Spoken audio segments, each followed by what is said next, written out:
You think you can walk through my hallway like you own this place? That was your mistake. Nobody in that hallway moved. Not the girl by locker 312, who had her phone half raised. Not the two boys near the water fountain who'd gone completely still. Not Maya Osei, standing at the far end of the east wing with her hand pressed flat over her mouth, eyes wide, watching the thing she'd been quietly dreading for 3 months finally arrive. Connor Briggs had his hand on her, not hovering, not threatening, on her.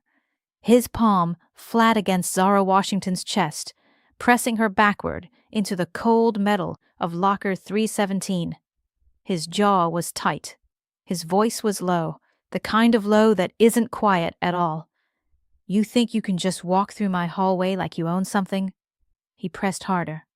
Like what your mother did doesn't matter. Zara Washington did not look at his hand. She looked at his face. Her breathing was slow, measured, deliberate, controlled in a way that had nothing to do with calm and everything to do with training. Her natural hair was out today, full and unrestrained.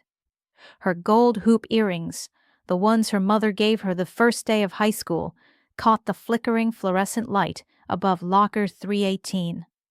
She looked, to anyone watching, like a girl who had already decided how this moment was going to end. Then she said 4 words, so quietly that only Connor and the 2 students pressed closest could hear. And those 2 students, both of them, took an immediate step backward. Connor Briggs went very, very still. In a hallway of 31 witnesses, with cameras already rolling and the first bell already rung, something was about to happen that Westfield High would not stop talking about for the rest of the school year. But here's what none of those 31 people understood yet. Connor Briggs hadn't picked the wrong girl by accident. He'd chosen her deliberately. What he didn't know was exactly who her mother was, and what her mother had already made sure she could do. If you've ever been the quiet one that everyone underestimated, the one who kept their head down while someone tried to make you feel invisible, this story was built for you. Hit that subscribe button right now, because what happens next in this hallway is something nobody in that building saw coming. Not the teachers, not the crowd, and especially not Connor Briggs. To understand what Zara said in that hallway, those 4 words that made 2 students step back and made Connor Briggs go still, you have to go back 8 months. Back to the morning of September 4th, 2023. Back to the day Zara Washington first walked through the front doors of Westfield High School in Columbus, Ohio, with 2 suitcases, a shelf's worth of Toni Morrison paperbacks, and 1 instruction from her mother. Keep your head down. Finish the year. We'll be gone by June. Zara was 17, a senior, a transfer from Atlanta, Georgia, where she had spent 3 years building exactly the kind of quiet, invisible life that doesn't attract attention. She was not shy. Her mother had made absolutely sure of that. She was strategic. There is a difference, and Zara understood it the way most 17-year-olds understand it, only after something goes wrong. She had learned it before anything went wrong, which made her, in most rooms she entered, the most dangerous person present. She chose her seat in every class the same way. Row 3. Never the front, too exposed. Never the back, too far from the exit. She ate lunch at the table beside the east wing window, the one that looked onto the parking lot instead of the courtyard, because from that angle she could see the lot, the side entrance, and the reflection of the hallway door in the glass, all at once. She had been doing this since she was 14. It was not paranoia, it was practice. She had exactly 1 friend by October, Maya Osei, small, fast-talking, chronically overcharged phone, 0 filter. Maya had figured out in the first week that Zara Washington was the most interesting person in the building. She had been right. Every night at 8:30 p.m., without exception, Zara's phone rang. Her mother, Diana Washington, 3 questions every single time. Are you safe? Are you learning? Are you being kind? Zara always answered, yes, yes, yes. The first answer hadn't always been accurate, because Connor Briggs had noticed Zara Washington on day 3. Not because she did anything, because she didn't. She hadn't acknowledged him when he passed, hadn't laughed at his joke, hadn't looked up from her book. That one, he told his brother Tyler after school, nodding back toward the East Wing. She thinks she's better than everybody. He was already wrong, but it would take him 8 months, and one moment he would never forget, to find out exactly how wrong he was. Zara kept a small green notebook, black pen, narrow-ruled. She had started it on October 14th, the day Connor Briggs knocked her lunch tray in the cafeteria and didn't apologize. Chocolate milk across her hoodie, his friends laughing, his eyes watching her face for a reaction she refused to give. She walked to the bathroom, cleaned herself up, came back, and wrote, October 14th, cafeteria, lunch tray, witnesses Maya Osei, approximately 12 others. No physical injury, no response given. Her mother had taught her that. Information is armor, Zara. Build yours before you meet it. She built it entry by entry. November 2nd. Connor started calling her Atlanta in the hallway. Not her name. Never her name. Just Atlanta, said loud enough for a crowd to catch, casual enough that any teacher who overheard it could dismiss it as nothing. Zara wrote it down, kept walking. November 29th. He followed her from AP English to the East Wing, close enough that she could hear his breathing. He never touched her. He didn't have to. That kind of closeness is its own language, and Zara understood every word. January 8th. He sat down across from her at lunch, uninvited, unannounced, and said loudly to his group while staring directly at her, You ever notice how some people work so hard at being mysterious? Like they're carrying some big secret they don't want anyone finding out?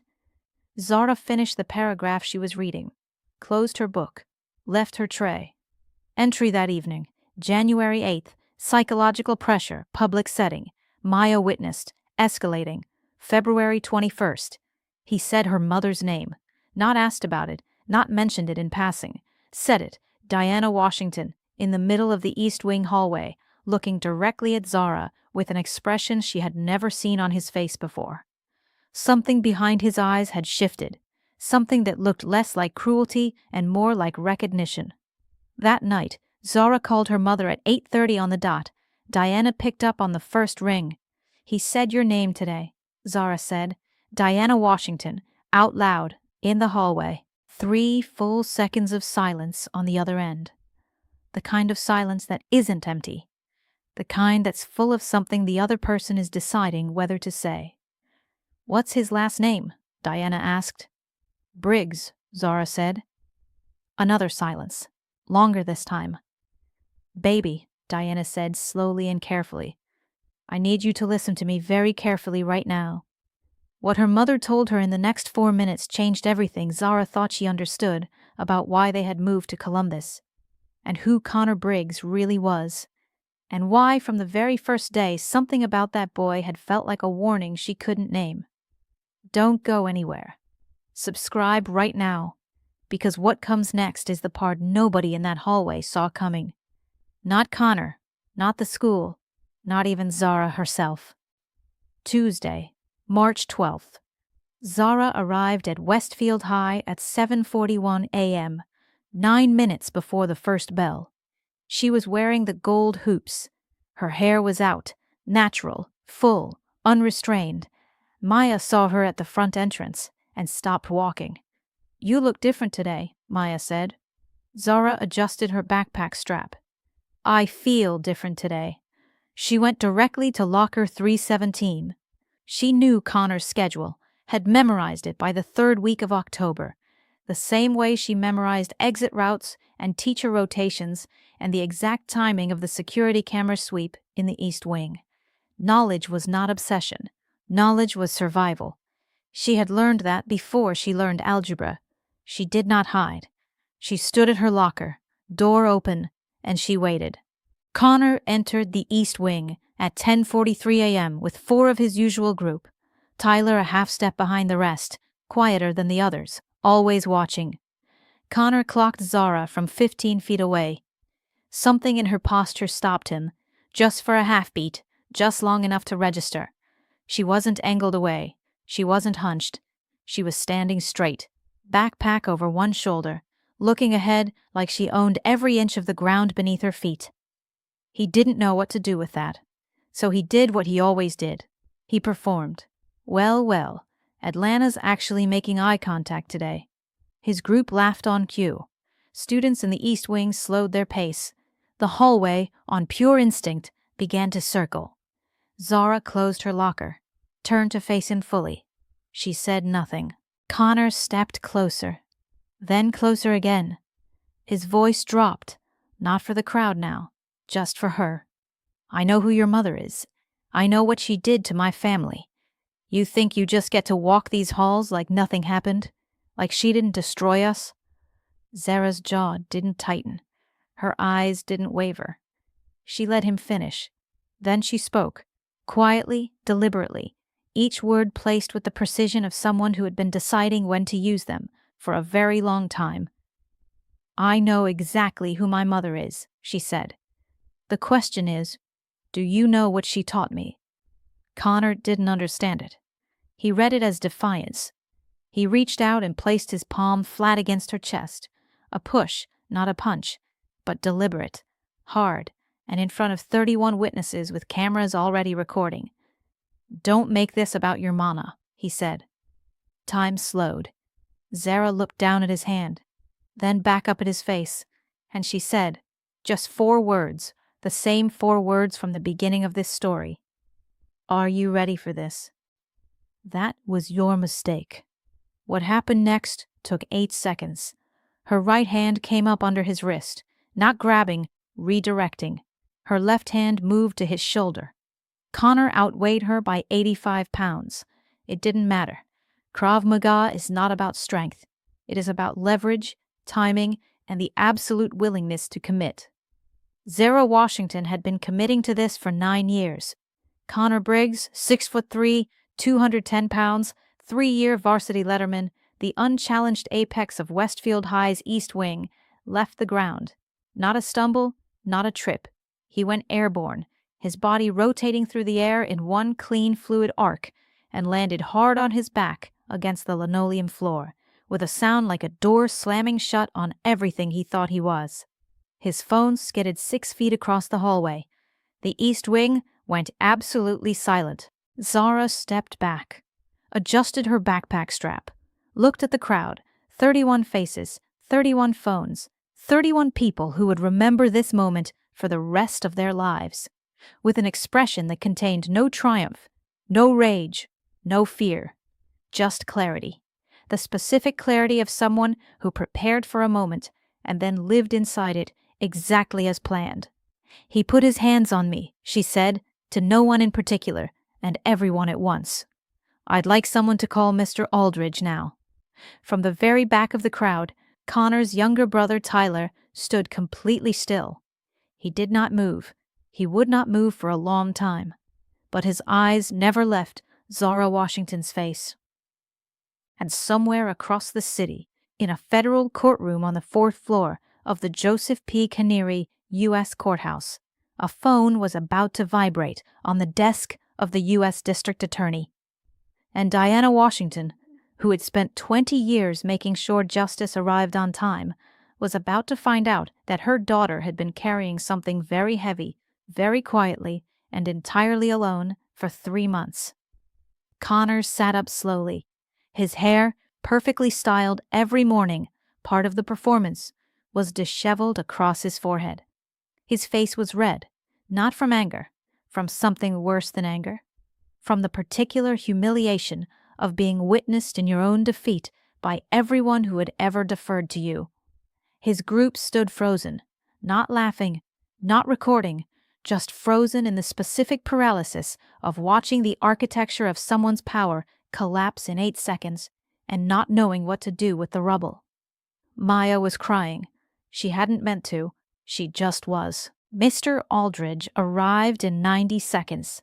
Tie slightly loosened, lanyard swinging, reading the hallway the way administrators read hallways, when they already know something has gone wrong and are calculating how much paperwork it represents.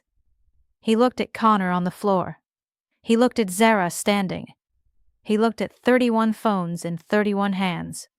Then he said the wrong thing first. "Both of you, my office, now." Zara opened her backpack. She reached past her Toni Morrison, past her calculus notebook, past the water bottle she refilled every morning at the fountain by the east stairwell. She removed the small green notebook. She walked to Aldridge's desk and set it down in front of him before he could say anything else. 47 incidents, she said quietly. Dates, times, locations, witnesses. October 14th through March 11th. I've been waiting for the appropriate moment to submit this formally. Aldridge opened it. His face changed on page 2. By page 4, he had stopped breathing evenly. Diana Washington was in federal court, mid-argument, mid-sentence, when her personal cell phone vibrated in her jacket pocket. She ignored the first call. 3 minutes later, it vibrated again. She excused herself, stepped into the corridor, and pressed the phone to her ear. She listened for 40 seconds without speaking. Then she said, "I'm on my way." She arrived at Westfield High at 12:14 p.m., black suit, federal ID clipped to her lapel, locks pinned back. She did not go to the principal's office first. She walked directly to the east wing. She stood at locker 317. She looked at the floor where Connor Briggs had landed. She placed one hand flat against the cold metal of the locker door. She stood there for 11 seconds. Then she straightened, turned, and went to find her daughter. They sat in a storage room off the main office. Just the two of them. No administrators, no lawyers, no performance. Diana sat across from Zara, and for the first time all day, Zara's face did something it had been refusing to do since 7:41 that morning. Diana reached across the table, took both of her daughter's hands in hers. "You called Mr. Aldridge," Diana said softly. "You always said, information first, force second." "And the force?" Zara met her mother's eyes. "He put his hands on me, Mama." Diana nodded slowly, squeezed her daughter's hands. "You did everything right. Subscribe right now, because what Connor Briggs did when he finally came back to school is the part of this story that nobody predicted, not even Zara." Connor Briggs was suspended pending investigation. The green notebook was submitted to the district office by end of day. The footage, already uploaded to 3 separate platforms before Aldridge had even reached the East Wing, showed everything. It showed the hand on her chest. It showed her stillness. It showed 8 seconds that rewrote everything Westfield High thought it understood about power. The comments filled in 48 hours. 14,000 of them. They all said roughly the same thing. Connor was not criminally charged. Zara's response was proportional, documented, and witnessed by 31 people with recording devices. But he was removed from the wrestling team. His scholarship consideration was formally paused. His name, for the first time in 3 years, was not the one that moved through Westfield High's hallways with authority. It was the one people lowered their voices around. He did not return to school for 11 days. On day 4, Tyler Briggs walked into the cafeteria and sat down across from Maya Osei without asking. Maya stared at him for a long moment. Tyler was 16. He had his brother's jaw and none of his brother's noise. "I need to talk to Zara," he said. "Why?" Maya asked. "Because I stood at the back of that hallway," Tyler said quietly, "and I didn't do anything. And I've been doing that my whole life." Maya told Zara. Zara agreed to 5 minutes. Tyler sat down and said, "My dad told me about your mother. Told me she was the one who put him away. He talked about it like it was the worst thing that ever happened to our family." He paused. "I looked up the case last night, what my dad actually did. He couldn't finish the sentence. "I'm sorry," he said, "for all of it." Zara looked at a 16-year-old boy carrying his father's war like a uniform he never chose, and she said, "You don't owe me your family's apology, but you might owe yourself a different story." Day 12. Connor Briggs walked back into Westfield High without his group. No entourage, no performance. He went directly to the East Wing, directly to locker 317. Zara was there. He didn't raise his voice. He didn't look around for an audience. He said, "I came here looking for someone to blame for what happened to my family. I picked you because you were quiet, because I thought quiet meant safe." Zara waited. "I was wrong," he said, "about what quiet means." She didn't forgive him in that hallway. Forgiveness is not a debt owed to someone who spent 3 months trying to erase you. But she said, "I know why you are angry. That doesn't make me the right target. It never did." He nodded. He walked away. Zara Washington graduated from Westfield High 3 months later. Full academic scholarship. Pre-law. Howard University. In her graduation speech, she said one thing nobody expected. The quietest people in any room are not the smallest. They are the ones who have decided, very carefully, very deliberately, when it is worth speaking. I decided, and I would make the same decision again. Diana Washington sat in the 3rd row in a gray dress with her locks down for the first time anyone had seen. She did not wipe her eyes during the speech. She waited until no one was watching. If Zara's story stayed with you, if you've ever been underestimated, dismissed, or mistaken for someone who wouldn't push back, hit that subscribe button right now. Drop in the comments, what would you have done in that hallway? Share this with someone who needs to hear it today. Because real strength doesn't announce itself. It simply shows up. Quietly, completely, and exactly on time.